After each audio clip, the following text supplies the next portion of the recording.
അല്ലേ? അവരുടെ സംസാരത്തിന്റെ ശൈലി നമുക്ക് പിടിക്കുന്നില്ല, അവരുമായി സംസാരിക്കാൻ നമ്മൾ ഇഷ്ടപ്പെടുന്നില്ല. അവരേതെങ്കിലും ഒരു കാര്യത്തിന് ഇടപെടാൻ വേണ്ടി വന്നാൽ പോട്ടല്ലേ, നിങ്ങൾക്കെന്താ ഇവിടെ പണിയെന്ന് ചോദിക്കുന്നില്ലേ? നിങ്ങൾക്ക് ഇതിനെപ്പറ്റി വല്ലതും അറിയോ? അഭിപ്രായം പറയാൻ കടന്നുപോയി അവിടെ അകത്തൊരു ഭാഗത്തിരിക്കും, പോയി കടന്നുപോയി. എന്താ ഈ തന്തക്കിപ്പോ ഇവിടെ കാര്യം മനസ്സിൽ പിറുപിറുക്കുന്ന മക്കളില്ലേ? ഉമ്മയെയും ഉപ്പയെയും കുറിച്ച് അങ്ങനെ വരെ തന്നെ തോന്നിയെങ്കിൽ അതവന്റെ ഏറ്റവും വലിയ നാശത്തിന്റെ കുഴി തോണ്ടലാണ്. തന്റെ പ്രിയപ്പെട്ട ഉപ്പയെക്കുറിച്ചും ഉമ്മയെക്കുറിച്ചും എന്ന് പറയരുതെന്ന് പറഞ്ഞ ഖുർആൻ, വലാ തൻഹർഹുമാ, നീ അവരെ വിരട്ടരുത് എന്ന് ഖുർആൻ പറഞ്ഞില്ലേ?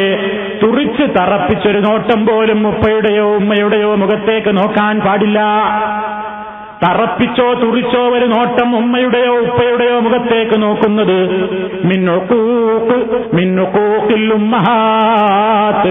മാതാപിതാക്കളെ ബുദ്ധിമുട്ടിക്കുന്ന പാതകമായ കുറ്റത്തിലാണ് ഞങ്ങൾ ഗണിച്ചിരുന്നതെന്ന് മഹാന്മാരായ സ്വഹാബിമാർ പറഞ്ഞതായി നമുക്ക് റിപ്പോർട്ടുകൾ കാണാം. ഉമ്മയുടെയോ ഉപ്പയുടെയോ മുഖത്തേക്കൊന്ന് തുറിച്ചു നോക്കുന്നത്, അവരുടെ മുമ്പിൽ വെച്ച് അവരെക്കാൾ ശബ്ദമുയർത്തി സംസാരിക്കുന്നത്, അവരുടെ മുന്നിൽ നടക്കുന്നത് പോലും മാതാപിതാക്കളുടെ പിന്നിലേ നടക്കാവൂ, മുന്നിൽ നടക്കരുത്, മര്യാദകേടാണ് എന്നുവരെ പഠിപ്പിക്കപ്പെട്ടിട്ടുള്ള സമൂഹമാണ് മുസ്ലിം ഉമ്മത്ത്. ആ നിലക്ക് ഗൗരവത്തോടുകൂടി അവരെ നിങ്ങൾ വളരെ കൃത്യമായി ബഹുമാനത്തോടുകൂടി ആദരവോടുകൂടിയുള്ളതല്ലാത്ത ഒരു സംസാരവും നടത്തിക്കൂടാ എന്ന് കൃത്യമായി അല്ലാഹു സുബ്ഹാനഹു വ തആല പറയുന്നു.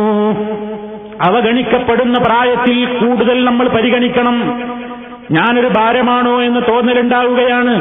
കല്യാണം കഴിഞ്ഞു മക്കളൊക്കെ വളർന്ന് വലുതായി, ഇപ്പൊ അവരെ ശമ്പളത്തെ ആശ്രയിച്ചുകൊണ്ട് ഞാനിവിടെ കഴിയുന്നു, ഞാനൊരു ഭാരമാണ് എല്ലാവർക്കും എന്ന് തോന്നലുണ്ടാകുമ്പോ നിങ്ങളൊരു ഭാരമല്ല, ഞങ്ങളുടെ പൊന്നുപ്പയാണ്, പൊന്നുമ്മയാണ്.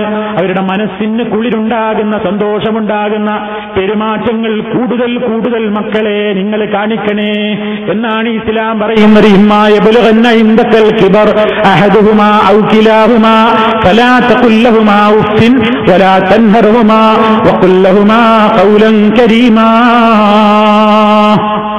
ആളുകൾ കയറി വരുന്ന സ്ഥലത്ത് ഉമ്മയെയോ ഉപ്പയെയോ കണ്ടാൽ ദേഷ്യം പിടിക്കുന്ന മക്കളില്ലേ? വീട്ടിന്റെ സ്വീകരണ മുറിയിൽ ഉമ്മക്കും ഉപ്പയ്ക്കും പ്രവേശനമില്ലാത്ത വീടുകളില്ലേ? കാരണം എന്താ? വിദ്യാഭ്യാസമുള്ള കൂട്ടുകാരൊക്കെ വീട്ടിലേക്ക് കയറി വരുമ്പോ ഈ മൂലയിൽ ഒരു ഭാഗത്ത് ചുക്കിച്ചുളിഞ്ഞ ശരീരവുമായി കൂനിക്കൂടിയിരിക്കുന്ന ഈ കിഴവിയെ കണ്ട് ഇതാരാണെന്ന് ചോദിച്ചാൽ ഇതെന്റെ വീട്ടിലെ വേലക്കാരിയാണെന്ന് പറയേണ്ടി വരുന്ന ദുരവസ്ഥ, ഇതെന്റെ കാർഷിക വൃത്തി നടത്തുന്ന ഞങ്ങളുടെ വീട്ടിലെ കൂലിക്കാരനാണെന്ന് പറയുന്ന ദുരവസ്ഥ, ആ ഒരവസ്ഥയിലേക്ക് ഇന്ന് മക്കൾ വളരുകയാണ്. കൂട്ടുകാരുടെ മുമ്പിൽ ഉമ്മയെ പരിചയപ്പെടുത്താൻ നാണിക്കുന്ന, ഉപ്പയാണെന്ന് പറയാൻ മനസ്സ് വിഷമിക്കുന്ന. കാരണം എന്താ? അവരുടെ വസ്ത്രധാരണം അത്ര മോഡേണല്ല, അവരുടെ സംസാരം മോഡേണല്ല, അവരുടെ വാക്കുകളിൽ മുറിഞ്ഞു പോവുകയാണ്, അക്ഷരങ്ങളുടെ സ്ഫുടത നഷ്ടപ്പെട്ടിരിക്കുകയാണ്. നമ്മെപ്പോലെ ഭൗതികമായ ലോകത്തിന്റെ ആധുനികതകളുടേതായ ലോകവിവരങ്ങളൊന്നും ഒരുപക്ഷെ അറിഞ്ഞിട്ടില്ലാത്ത ശുദ്ധഹൃദയകളായ ശുദ്ധഹൃദയന്മാരായ മാതാപിതാക്കളെ കൊച്ചാക്കുന്ന, പരിഹസിക്കുന്ന മക്കളുടെ എണ്ണം ലോകത്ത് കൂടി വന്നുകൊണ്ടിരിക്കുന്നു. വളരെ ഗൗരവത്തോടുകൂടി നമ്മൾ മനസ്സിലാക്കേണ്ട വിഷയമാണത്. ഉമ്മാക്കും ഉപ്പാക്കും സ്ഥാനം നഷ്ടപ്പെട്ട് അവസാനം അവരെ നോക്കാൻ വയ്യെന്ന രൂപത്തിൽ അവരെ കൊണ്ടുപോയി തള്ളുകയാണ് വൃദ്ധസദനങ്ങളിൽ, വൃദ്ധന്മാരെ പാർപ്പിക്കുന്ന സങ്കേതങ്ങളിൽ. ആരാണ് ഈ വൃദ്ധസദനങ്ങളിലെ അന്തേവാസികൾ? മക്കളുള്ള ഉമ്മമാരും ഉപ്പമാരുമാണ് ആ സങ്കേതങ്ങളിൽ അധികവുമുള്ളത്. എന്തേ? മക്കൾക്ക് അവരുടെ സുഖം നഷ്ടപ്പെടും എന്ന് വരുമ്പോ അവരവരെ മറ്റു സ്ഥലങ്ങളിൽ കൊണ്ടുപോയി പാർപ്പിക്കുന്നു. എന്നിട്ട് അവർ അവകാശപ്പെടുന്നു നമ്മളെന്ത് കുറവാ വരുത്തുന്നത്, അവർക്ക് സമയത്തിന് ഭക്ഷണം അവിടെ കിട്ടുന്നു, വസ്ത്രം ലഭിക്കുന്നു, മാസാന്തം നമ്മൾ കൃത്യമായി ഭീമമായ ഫീസ് കൊടുക്കാൻ തയ്യാറാണ്. പക്ഷേ പ്രായമായ ഉമ്മയ്ക്കും ഉപ്പയ്ക്കും നിങ്ങളുടെ ഫീസല്ല വേണ്ടത്, നിങ്ങളുടെ വസ്ത്രമല്ല വേണ്ടത്, നിങ്ങളുടെ ഭക്ഷണമല്ല വേണ്ടത്.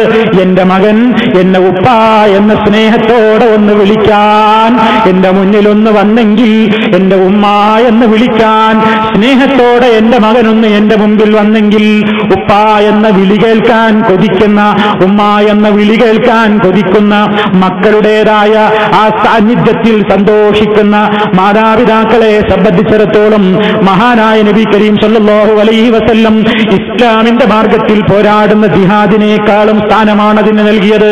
റസൂലുള്ളാഹിനോടൊരു സഹാബി വന്നുകൊണ്ട് ചോദിക്കുന്നു, നബിയേ, അങ്ങയുടെ കൂടെ ജിഹാദിന് പോരണമെന്ന് ഞാൻ ആഗ്രഹിക്കുകയാണ് എന്ന് ചോദിച്ചപ്പോ റസൂലുള്ള തിരിച്ചൊരു ചോദ്യമാണ് ചോദിച്ചത്. നിന്റെ മാതാപിതാക്കളിൽ വല്ലവരും ജീവിച്ചിരിക്കുന്നവരാണോ, നിന്നെ കൊണ്ട് ആവശ്യമുള്ളവരാണോ എന്ന ചോദ്യം നബി സല്ലല്ലാഹു അലൈഹി വസല്ലം ചോദിച്ചപ്പോ അദ്ദേഹം പറയുന്നു, എന്റെ പ്രായമായ മാതാപിതാക്കൾ എനിക്ക് വീട്ടിലുണ്ട്. ഉടനെ റസൂലുള്ള പറയുന്നത്, എങ്കിൽ മടങ്ങിക്കോ, ഫീഹിമാ ഫജാഹിദ്, എങ്കിൽ നീന്റെ ഉമ്മയുടെയും ഉപ്പയുടെയും കാര്യത്തിൽ പോയി ജിഹാദ് ചെയ്യ്. അവരെ നോക്കലാണ് നിനക്ക് ഈ ജിഹാദിനേക്കാൾ ഏറ്റവും പ്രധാനം. റസൂലുള്ളാഹിനോട് ചോദിച്ചില്ല, നബിയെ ഏറ്റവും മുന്തിയ കർമ്മങ്ങൾ ഏതാണ്, കർമ്മങ്ങളിൽ ഏറ്റവും മുന്തിയത് ഏതാണ്? ഒന്നാമത് റസൂലുള്ള പറഞ്ഞത് അസ്സലാത്തു ലി അവ്വലി വഖ്തിഹാ, നിസ്കാരം അതിന്റെ സമയത്ത് നിർവഹിക്കലാണ്. രണ്ടാമത് റസൂലുള്ള പറയുന്നത്, മൂന്നാമത് പറഞ്ഞത് ജിഹാദാണ്. അതിന്റെ ഇടയ്ക്ക് രണ്ടാമത് റസൂലുള്ള പറയുന്നത് ബിർറുൽ വാലിദൈൻ, മാതാപിതാക്കൾക്ക് നീ പുണ്യം ചെയ്യലാണ്, മാതാപിതാക്കൾക്ക് നീ നന്മ ചെയ്യലാണ്. അത്രയും ഗൗരവത്തോടുകൂടെയാണ് ഇസ്ലാം ഈ വിഷയം പഠിപ്പിച്ചു തരുന്നത്. അപ്പൊ ഏറ്റവും കൂടുതൽ സുഹൃത്തുക്കളെ, പ്രായമാകുന്ന അവസരത്തിലാണ് നമ്മുടെ ഉമ്മയ്ക്കും ഉപ്പയ്ക്കും നമ്മുടെ സ്നേഹം കൂടുതൽ കിട്ടേണ്ടത്. അപ്പോഴാണ് ഞാൻ ചുരുക്കി പറയുകയാണ്, അപ്പോഴാണ് കൂടുതൽ പരിഗണന വേണ്ടത്, അപ്പോഴാണ് കൂടുതൽ നമ്മൾ അവരെ ആദരിക്കേണ്ടത്. കാരണം ആ പ്രായത്തിലാണ് അവർക്ക് അനാദരവ് കിട്ടുന്നത്, ആ പ്രായത്തിലാണ് അവർ അവഗണിക്കപ്പെടുന്നത്, ആ പ്രായത്തിലാണ് അവർ അനാദരിക്കപ്പെടുന്നത്. അതിനിടം കൊടുക്കാതെ മക്കളെ, നിങ്ങൾ എത്ര വളർന്നു വലുതായാലും ഉമ്മ ഉമ്മയുടെ സ്ഥാനത്താണ്, ഉപ്പ ഉപ്പയുടെ സ്ഥാനത്താണ്. ഒരിക്കലും മറുത്ത് മുറിച്ചാലും മുറിഞ്ഞു പോകാത്ത ബന്ധമാണത്. ഭാര്യയ്ക്ക് വേണ്ടി ഉമ്മയെ വെറുപ്പിക്കുന്ന മക്കളില്ലേ, ഭാര്യയുടെ പ്രീതിക്ക് വേണ്ടി ഉമ്മയെ അടിച്ചിറക്കുന്ന മക്കളില്ലേ, ഭാര്യയുടെ സ്നേഹം കിട്ടാൻ വേണ്ടി തെറ്റുമ്മയെയും അതുപോലെ തന്നെ വളർത്തിയുണ്ടാക്കിയ തന്തമാരെയും തള്ളിപ്പറയുന്ന മക്കളില്ലേ.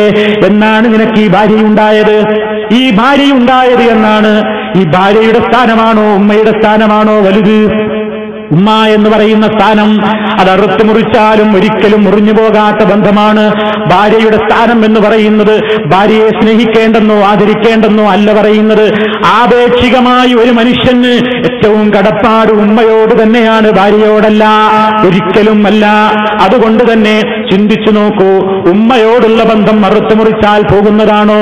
ഈ ഭാര്യ എത്ര വലിയ സ്നേഹമുള്ള ഭാര്യയാണെങ്കിലും, എത്ര വലിയ സ്നേഹസമ്പന്നനായ ഭർത്താവാണെങ്കിലും, ഒരുപക്ഷേ ഒരൊറ്റ വാക്കങ്ങ് മൊഴിഞ്ഞാൽ നഷ്ടപ്പെടുന്ന ബന്ധമാണത്.